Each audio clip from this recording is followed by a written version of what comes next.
I should have known better than to leave that late. The sun had dipped beneath the horizon before I even crossed the city limits, and now the road stretched endlessly in every direction, swallowed by darkness. Somewhere between "this will be freeing" and "this was a terrible idea," I lost cell service, the last 3 bars on my screen flickering out like dying fireflies. Just me, the open highway, and my thoughts, none of which were particularly kind. The breakup was still raw. The apartment felt like a crime scene I hadn't cleaned up. His scent still lingered in the hoodie I refused to take off, even now. So I did what any emotionally reckless man might do. I packed a duffel, threw it in the back seat, and drove west without telling anyone where I was going. Somewhere rural. Somewhere I could stop feeling like I was unraveling in public. But fate has a messed up sense of humor. A loud pop jolted me, followed by a sharp tug on the steering wheel. The car veered slightly right, the front end dipping with a hiss that could only mean one thing. I pulled off onto the gravel shoulder, heart thumping like I'd been rear-ended. Flat tire. I got out, slammed the door harder than necessary, and crouched to confirm what I already knew. The front passenger tire was toast, ripped open like a peeled fruit. No town signs for miles, and the last gas station I saw was at least 40 minutes back. I pulled out my phone. No signal. Not even one lonely bar. Great, I muttered, kicking a stone into the blackness. The wind out there was different, colder, quieter. It didn't hum with city life. It whispered through brush and barbed wire. I stood there, hands on my hips, trying to will a solution into existence. I didn't have a spare. I didn't know how to fix it if I did. And I hadn't seen another car in at least an hour. So I waited. 15 minutes passed. Then 20. Every sound, the rustle of weeds, the occasional crack of something unseen, made my nerves prickle. I hadn't been scared in a long time, not really. But out there, standing under a sky too big and dark to comprehend, I felt it creep up my spine. Then, in the distance, headlights. A single pair of beams cut through the darkness behind me, getting closer. For a split second, I felt relief. Then doubt. What if it wasn't someone safe? What if I'd seen too many movies that start like this? The truck slowed as it approached, gravel crunching beneath fat tires. It came to a complete stop just behind my car, engine idling, casting long shadows in its yellowish glow. My breath caught in my throat. Then the door creaked open, and he stepped out. Boots first, dusty denim, Atan Cambes jacket. and a cowboy hat pulled low over shadowed eyes. He looked like someone carved out of the land itself. Lean, weather-worn, and solid. He walked toward me slowly, like a man used to being watched. "You all right?" he asked, voice low and even. Something about the way he spoke, like he wasn't in a rush, like he already knew I wasn't, put me slightly at ease. Still, I stood straighter, tried to sound less pathetic than I felt. "Flat tire," I said. "No signal." No spare. He gave a small nod, as if confirming a hunch. "Figures. Rode out here's hell on cheap rubber." I should have felt more on edge. A stranger, a quiet road, no backup. But he didn't feel dangerous, just observant, like he'd already assessed me and found no threat. "I'm Wade," he added after a beat. "Live a few miles that way." He thumbed over his shoulder. "You from the city?" I gave a half shrug. "Yeah, I was headed somewhere. Just driving, honestly." "Figured. You've got that running from something look." That startled a laugh out of me, bitter and surprised. "That obvious?" He smirked. "You're wearing sneakers out here. That's all the proof I need." He crouched beside the tire, ran a hand over the damage, and clicked his tongue. "You're not going anywhere tonight. Not unless you want to rip up your axle." I already knew that, but hearing it out loud still deflated me. "I can call a tow in the morning," he said. "Or..."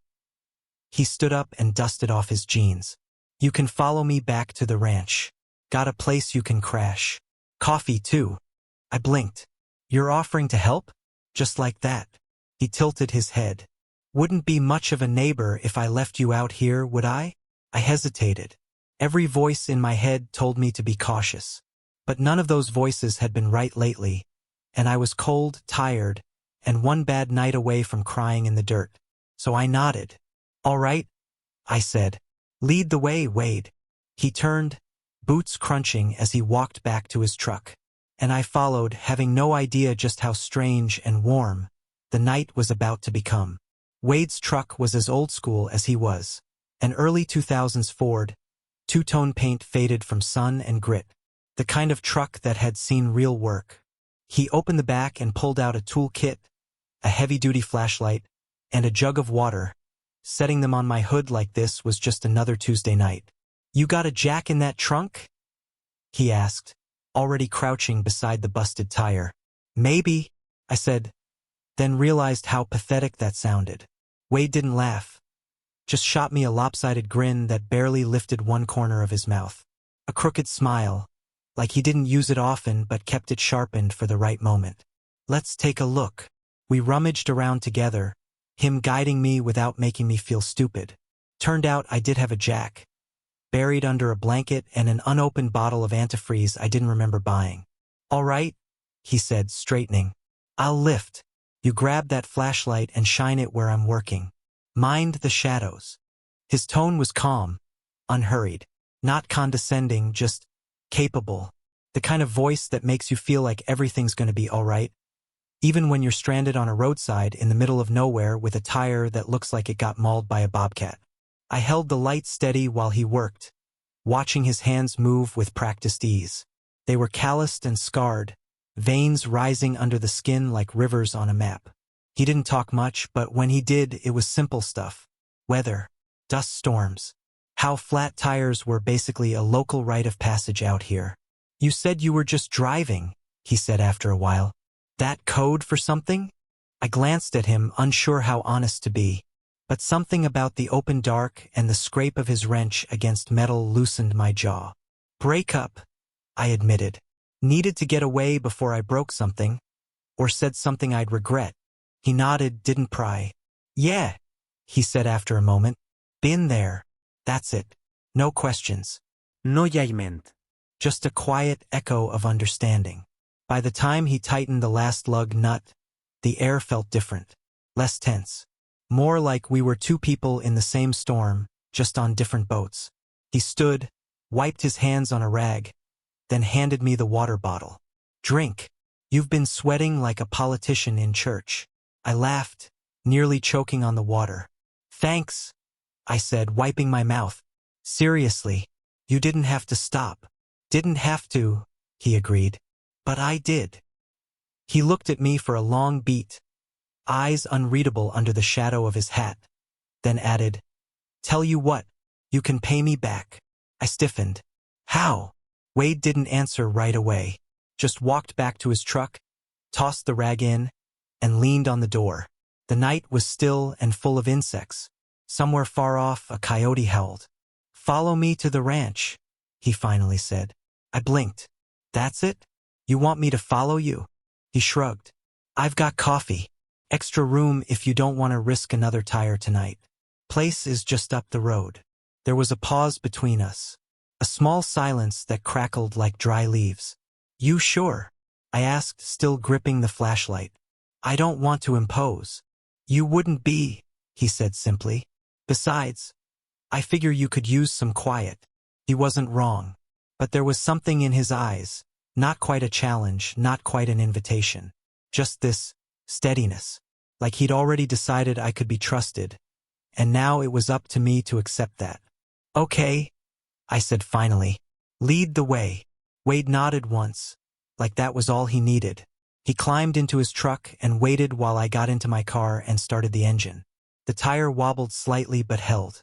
My headlights swung wide as I pulled back onto the road, lining up behind him. And as we drove off into the dark, the strangest thing happened. I stopped feeling lost. The road to Wade's ranch curved like a question mark through open fields, lined with dark silhouettes of old trees and rusting fences. His taillights were the only stars close enough to follow, pulsing red like beacons. After maybe 10 minutes, he turned off onto a narrow dirt path with no sign and no gate, just a battered mailbox leaning sideways like it was tired of standing. His headlights swept over a low, sprawling house with a tin roof and a wraparound porch that looked like it had held up more than a few rainy seasons.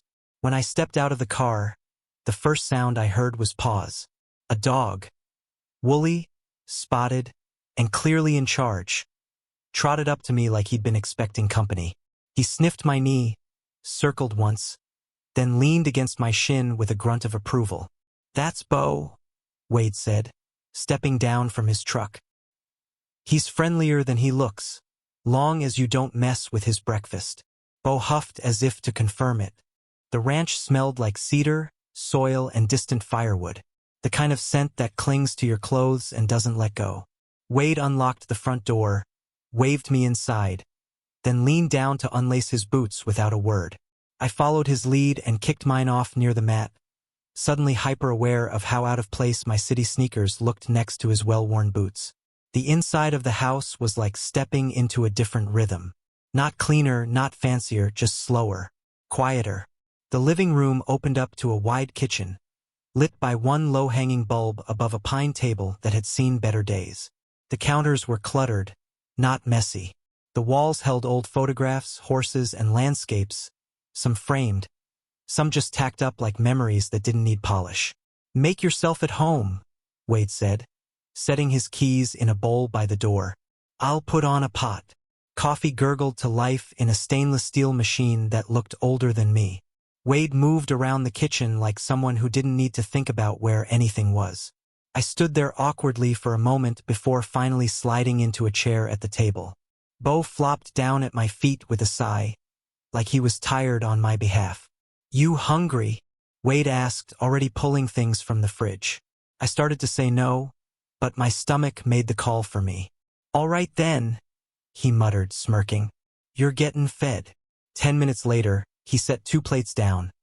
Grilled cheese, thick cut and crispy, and a cast-iron skillet of scrambled eggs with some green stuff I couldn't name but tasted like it had been picked an hour ago. It was simple, and it was perfect. But something caught my eye. The way he placed one plate at the far end of the table, across from me.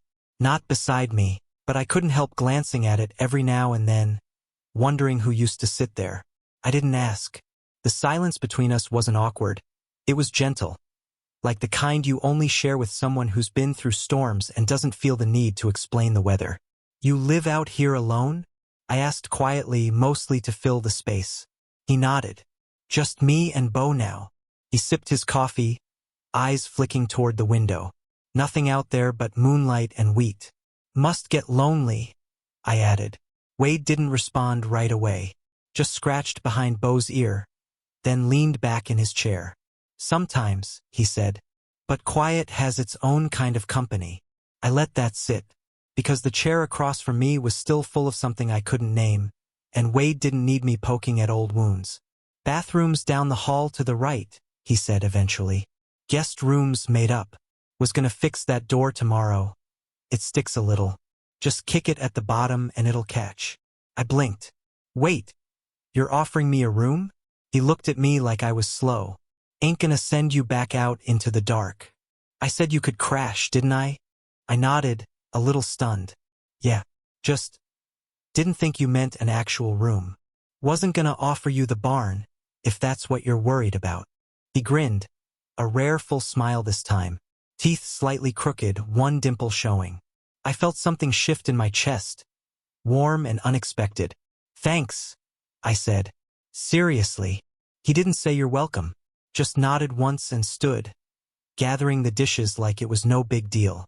I walked down the hall, found the bathroom, then the guest room. A modest space with a small window, checkered quilt, and a dresser that smelled faintly of lavender and wood polish. I kicked the door like Wade said, and it clicked shut with a sigh. I sat on the edge of the bed, listening to the faint clink of dishes in the kitchen, Bo's tail thumping once against the floorboards, and the deep quiet of a house built to hold someone else's story. There was no TV humming, no streetlight glow, no endless buzz of sirens or strangers, just the creak of a rocking chair on the porch, and the empty one across from me at dinner. I woke to the smell of bacon and the sound of something sizzling in cast iron. For a split second, I forgot where I was. The quilt was soft, the sun just barely creeping through the small window, painting the wooden floor in gold. There were birds outside. Actual birds, not car alarms or garbage trucks or the couple that used to argue in the hallway at my old apartment. Bo was curled up by the door like a sentry. The events of the night before came back in pieces. The flat tire, Wade's crooked smile, the quiet dinner, the empty chair. I sat up slowly, ran a hand through my hair, and padded barefoot to the kitchen. Wade stood at the stove, already dressed. Flannel shirt rolled to the elbows, same worn jeans, boots laced and ready like he was halfway out the door even as he flipped pancakes. "Mornin'," he said without turning. "Hope you like strong coffee and slightly burned everything." "Sounds gourmet," I said, rubbing sleep from my eyes. He nodded toward the table. "Sit." "Eat." I obeyed, trying not to feel like a guest. The plate he handed me was piled high. Bacon, eggs, 2 pancakes stacked like bricks, and a single slice of cantaloupe like a peace offering from someone who rarely bought fruit. "Thanks," I said. "You really didn't have to." "I know," he interrupted gently. "But I did." We ate in silence for a minute, Bo watching every bite like it might fall to the floor if he stared hard enough. Then Wade cleared his throat and said, "So, there is something you can do to pay me back." I looked up mid-bite. "Oh." He leaned back in his chair, coffee mug in one hand, eyes scanning my face carefully like he was deciding whether or not to go through with whatever he was about to say. "It's my ma's birthday tomorrow," he began. "Okay," I said slowly. "I always drive into town for it. Big family dinner. Her sisters, my cousins, folks from the church. You know, potluck, porch lights, bad singing." I smiled. "Sounds charming." "It's not," he deadpanned. Then added, "Not when you're the only one who shows up alone. Every damn year." There was a beat of silence. Then, "I want you to come with me." I blinked. "Wait, what?" "Just for the night," he said. "Pretend to be someone with me." I laughed, unsure if he was joking. "You want me to be your fake date? Like some rom-com setup?" He didn't smile, just took another sip of coffee. "I'm tired of the looks," he said quietly. "The questions. The aunt who keeps trying to set me up with the mayor's daughter. The cousin who whispers like I'm broken. The room stilled around us. I'm not out to my whole family," he said. "Some know. Some pretend they don't. I'm not asking you to do anything weird. Just show up. Sit by me. Let 'em think what they want." I stared at him a little stunned. Not because he asked, but because I could tell how much it cost him to ask. He wasn't trying to trick me. He wasn't lonely for the sake of drama. He was just tired. Tired of feeling like a question no one had the decency to ask out loud. "Why me?" I asked, voice softer than I meant. He shrugged. "You're here. You're easy to talk to. You don't feel like a stranger anymore." That last part landed harder than I expected. I looked down at my plate, then out the window. The sun had risen fully now, lighting the trees like something out of a postcard. I had nowhere else to be, no one waiting on me, and maybe, just maybe, I was as tired of being a question mark as he was. "I don't even know what to wear to a ranch town birthday party," I said eventually. Wade's smile returned, crooked, warm, and just a little smug. "Don't worry, I got a flannel that'll fit you just fine." I sighed. Dramatic. "Fine. I'm in." "Good," he said, already standing to rinse his plate. "You're gonna make my ma's week. She's been waiting for me to bring someone around since Bush was in office." "Which one?" He smirked. "Exactly." Bo barked once, as if to seal the deal. And just like that, I'd agreed to be a Cowboy's fake date to a family birthday party in the middle of nowhere. Not because I owed him, but because, somewhere between the broken tire and that empty chair, I wanted to. By the time we pulled into town the next evening, I felt like I'd borrowed someone else's skin. Wade had insisted I wear one of his flannels. Soft, sun-faded, sleeves rolled to the elbows. It smelled like cedar and hay, like the inside of his truck. The collar didn't quite sit right on me, but he said I looked the part. Whatever that meant. His smile when he said it made me forget how nervous I actually was. The party was already in full swing when we parked outside a modest farmhouse lit up with string lights and laughter. There were cars lining the gravel drive, kids chasing each other in the yard, and a folding table groaning under the weight of casseroles and peach cobblers. "Ready?" Wade asked, squinting at me under the brim of his hat. "Nope," I said, "but let's do it anyway." He led me through the front gate with a steady hand on my lower back, and I felt it then, that jolt of nerves right under my ribs. It wasn't the fear of messing up our story. It was the fact that his touch didn't feel pretend. Inside, the party was everything he promised. Women in floral blouses and men in be-on-the-lookout ties and cowboy boots, all talking over each other. A baby cried somewhere in the back. There was gospel playing on a vintage radio on top of a piano. It smelled like pot roast and nostalgia. Wade's mom found us first. She was maybe 5'0", round as a pie, with silver hair pinned back and eyes like polished marbles. The moment she saw Wade, her whole face lit up. "There's my boy," she said, pulling him into a full-body hug. "And oh," she turned to me, curious, "this must be the friend you told me about." Wade grinned. "Mama, this is Eli." I filled in, extending a hand. She ignored it and pulled me straight into a hug. "I'm Joyce," she said into my shoulder. "And it's about damn time he brought someone." The lie had begun, and weirdly it didn't feel like one. Joyce led us through the room like she was parading royalty. She introduced me to cousins, neighbors, and a man named Earl who'd known Wade since he was knee-high to a fence post. They all smiled, nodded, offered me sweet tea and cobbler, and none of them looked twice. None of them questioned us. Somewhere between the second helping of baked beans and the fourth time we told someone we'd met at a gas station with bad coffee, it stopped being a story and started feeling lived in. At one point, Wade reached for my hand under the table. Just a casual squeeze. A shared glance. Sent my pulse into chaos. Later, someone turned on a portable speaker and cleared the living room rug. Old country music poured through the walls like molasses, and couples began to sway. Some two-stepping, some just shuffling close, like the song was more important than the rhythm. Wade looked at me. I raised an eyebrow. "Seriously? Come on," he said. "They'll think we're fighting if we don't." So I let him pull me onto the makeshift dance floor. His hand found the small of my back again, and we started moving, slow, a little awkward at first, but then, not. He led with an ease that surprised me. His body knew the music before I did. My hand settled on his shoulder, fingers brushing warm flannel, and I forgot to count the steps.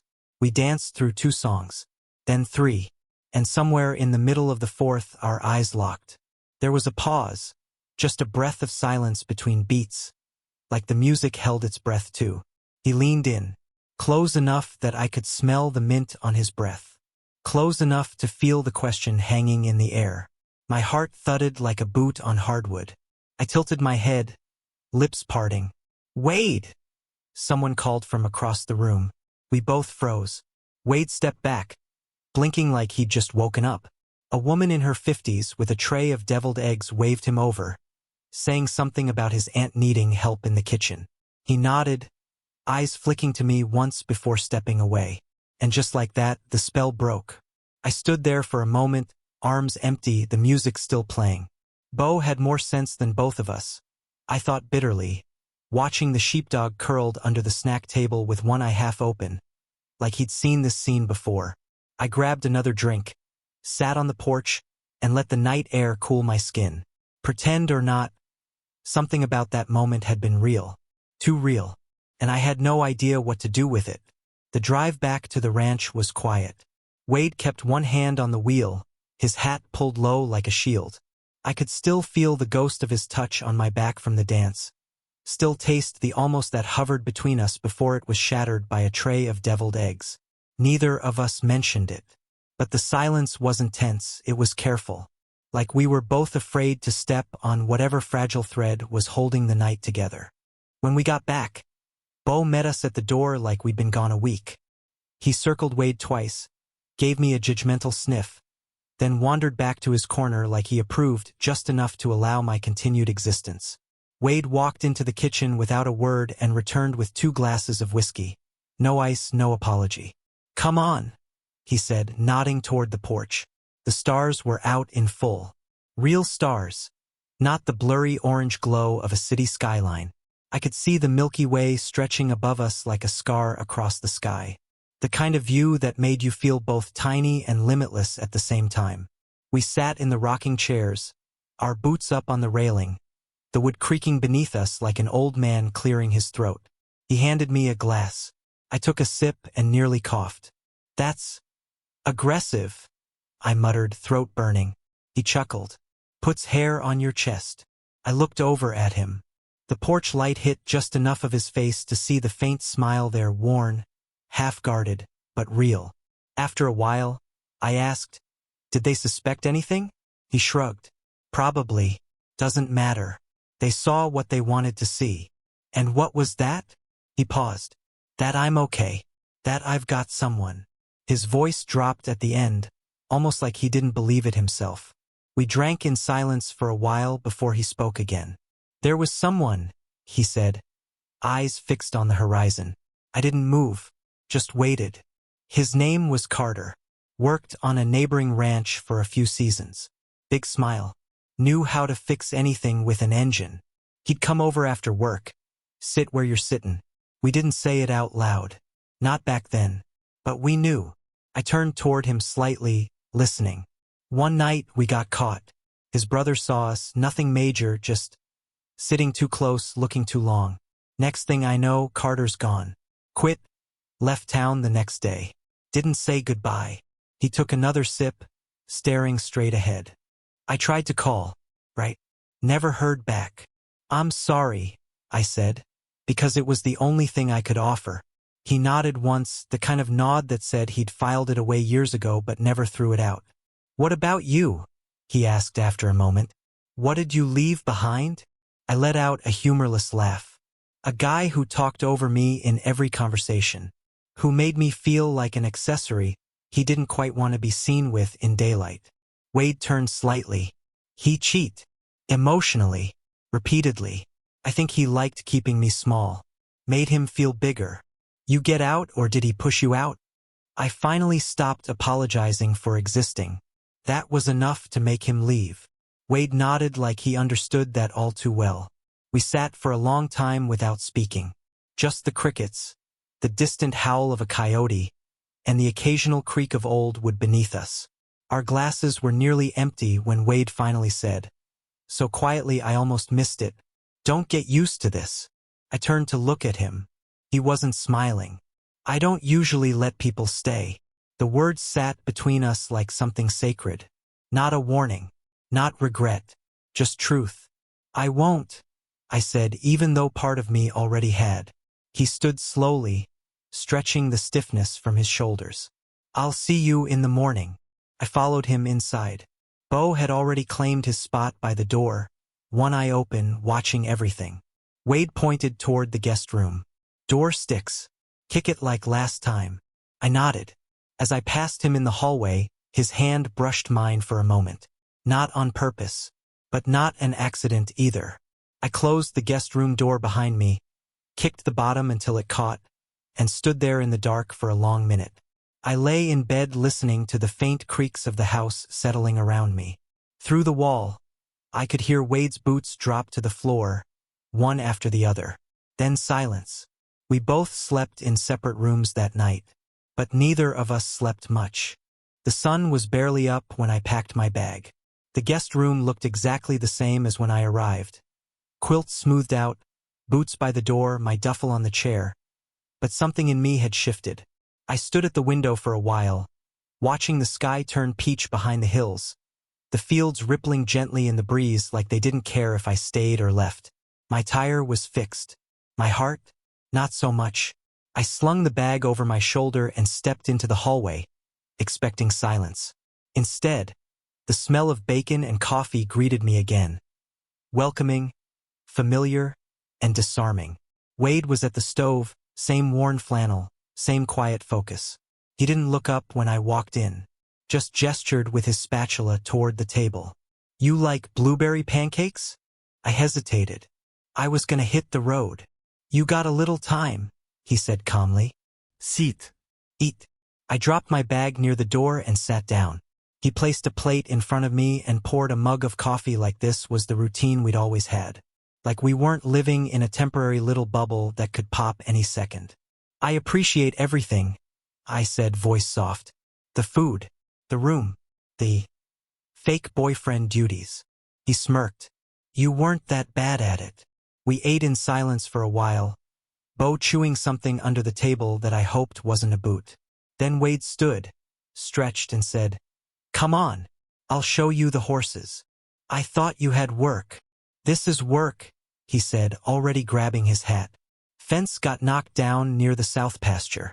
You ever hold a post steady? No, I said. You're about to. The pasture stretched out in soft golden waves, dotted with drowsy horses and wooden fence posts that had seen better days. Wade handed me gloves and a hammer and showed me how to hold the rail just so, how to angle the nails so they didn't split the wood. We worked side by side, sweating under the late morning sun, sharing the kind of quiet that didn't need filling. I kept sneaking glances at him when he wasn't looking, how the light caught the edge of his jaw, how focused he got when something didn't line up right. You do this every day? I asked, wiping sweat from my brow. Most days, he said. Keeps me grounded. You ever get bored? He paused. Not when I've got the right company. I swallowed hard, suddenly aware of the space between us, and how small it had become. When the fence was fixed, we walked the property line. He pointed out the creek that sometimes overflowed in spring, the barn where he used to sneak off to smoke when he was 16, the old oak tree where his dad had carved his initials decades ago. Everything he showed me felt like an invitation, not just to see his land, but to see him. Eventually, we reached a small hill overlooking the back pasture. We stopped. I turned to him, heart thudding again. This what you do with all stranded strangers? I asked. He chuckled. You're the first. I looked away, then back. Why'd you really ask me to stay last night? He shrugged. Seemed like you needed somewhere quiet, and I didn't mind the company. I stepped a little closer. And tonight? He met my gaze, something unreadable flickering in his eyes. I was hoping you might stay one more day. There it was again, that pause, the invitation between the lines. I reached out and touched the edge of his hand with mine. He didn't pull away, and when he leaned in, it wasn't rushed. It wasn't some dramatic movie kiss under the stars. It was slow, certain, warm. His hand slid up to the back of my neck, thumb grazing just under my jaw like he was memorizing the shape of me. When we pulled back, neither of us spoke, because nothing needed saying. There were no promises. No declarations. Just two men standing in the open, finally seen. The morning air was crisp and clean, and the sky overhead was the kind of cloudless blue that made you believe in good omens. I stood by my car, duffel bag slung over my shoulder, trunk open. I'd folded the blanket from the guest bed, packed the flannel Wade had loaned me, even returned the gloves he'd let me borrow for the fence repair. Everything was in its place except me. I'd meant to leave earlier, before the sun got too high, but something in me kept stalling. The way Bo sat at my feet with his chin resting on his paws didn't help either. He had that knowing look again, like he could sense I wasn't quite ready to go. The ranch looked different in the daylight, less like a postcard and more like a home. Not perfect, but solid. Lived in, trusted, just like Wade. He stepped out onto the porch, coffee mug in hand, wearing a faded t-shirt and jeans like it was the most natural thing in the world. He walked over slow, boots crunching gravel, and stopped beside me at the trunk. This time your tire's good, he said, tapping the rubber with the side of his boot. Appreciate the vote of confidence, I said with a smirk. He chuckled quietly, then took a sip of coffee. The silence between us was warm, stretched thin with unspoken things. I closed the trunk but didn't move toward the driver's side just yet. Instead, I looked at him, really looked. His hair was still damp from a shower. A little curl at the nape of his neck caught the sunlight. There were faint smile lines around his eyes that made me wonder how often he really smiled like that, and whether I'd ever get to see it again. I guess this is goodbye, I said, The words heavier than I expected.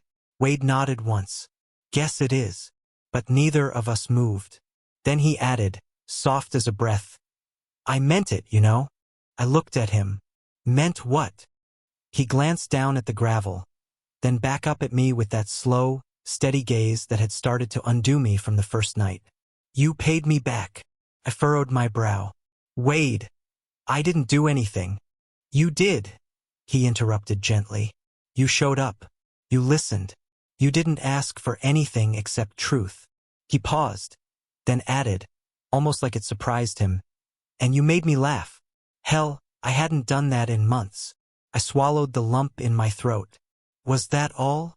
No, he said. You reminded me what it feels like to be seen, and not just for what I'm trying to hide. The wind stirred between us, lifting the hem of his shirt, the scent of wood smoke and morning coffee curling around us. I took a breath, then asked quietly, so what now? He didn't answer right away, just stepped a little closer, until we were standing almost shoulder to shoulder. Now, he said, you go wherever you're headed, and I'll be here. Fence still needs mending.